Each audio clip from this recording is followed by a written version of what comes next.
In this video, what we're doing is looking at solving a pair of simultaneous linear equations, and we're using the elimination method. There are three steps that we will follow to eliminate either the x terms or the y terms. Now, by choice, let's eliminate the x terms. How can we do this? Well, two ways. One, we can look at the LCM of 8 and 4.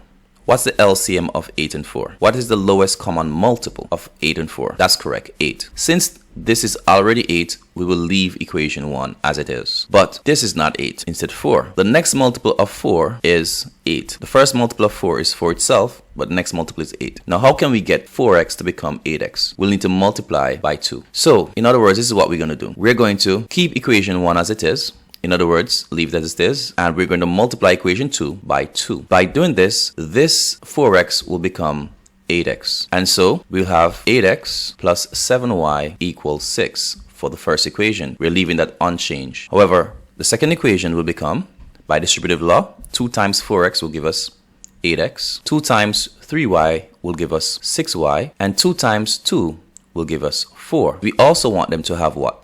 Different signs. We want the x terms to have different signs. So what we'll do, instead of multiplying by a positive 2, we'll multiply by what? A negative 2. So by multiplying by negative 2, the signs will change. Notice that 4x is positive. So when multiplying by negative 2, we get negative 8x. Also, notice that 3y is positive. So by multiplying by negative 2, we actually get negative 6y. So negative times positive is negative. Negative times positive is also negative. And negative times positive, again, is negative. So notice that our focus is on the x terms. They have the same size. They have different signs, as in one is positive 8x and one is negative 8x. So now we can go right ahead to add the like terms. Okay, so we're looking at these two equations now. Equation 1, and we can call this equation that we have derived from equation 2, equation 3. Now, when we add in like terms, if the signs are the same, as in both negatives or both positives, we'll add and keep the sign. What about if the signs are different?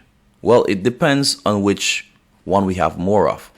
If the positive number is bigger in terms of its size, then we will keep positive. If the negative is bigger in terms of its size, we'll keep negative. Not the value of it, but just the size. Okay, so for instance, if we have negative 9 plus 1, well, the 9 is bigger in the terms of its size, not in terms of the value, because 1 is, a higher value than negative 9. All right, so negative 9 is really a smaller number than positive 1. But in terms of the size, as in 9 is bigger than 1, so we'll keep negative in this case.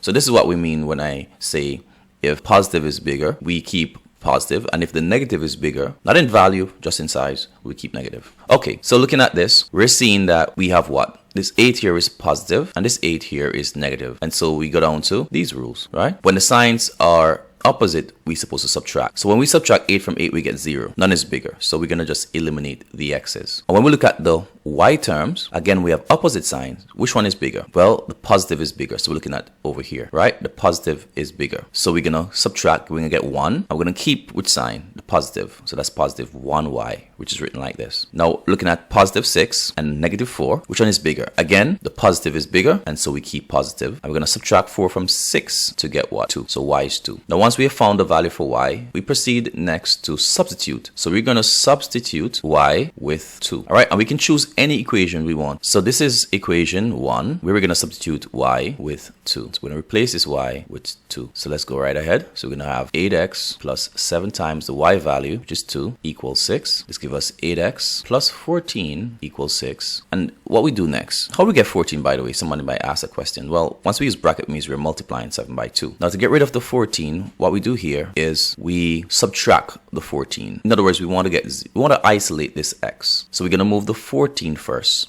since it's less attached to the x. Okay, so what we're really doing is the reverse of the law, the order of operation, I should say. Okay, we know we multiply before we add, right? We multiply before we add. So when we are trying to make the subject of the formula, we use the reverse. We will reverse the process. So we're going to get rid of the addition before the multiplication. So to get rid of the addition, we're going to subtract from 14 on both sides. So what we have here is 8x, and by subtracting 14 here and subtracting 14 here, what we get is these will cancel, leaving us with 6 minus 14. Let's write that here. So we have 8x is equal to negative 8. Now 8 times a number give us negative 8. What's that number? If you say negative 1, you're correct. All right, somebody might want to know how we got that. So all we do here, because we're multiplying x by 8, to remove it, we use division by 8. Now, why aren't we dividing by negative 8? Why are we dividing by positive 8? Well, we divide both sides by the number that is multiplying x, and it's positive 8 that's multiplying x. So both sides must be divided by the number that is multiplying x. Now, 8 divided into 8 give us positive 1. So we have positive 1x. And so we know that it's positive 1x, and it's equal to what? Let's simplify this side. 8 into 8 goes once, and 8 into 8 goes once. So we have negative 1 divided by 1, which is simply negative 1. So we found the values of x and y. So x is equal to negative 1, and y equals 2.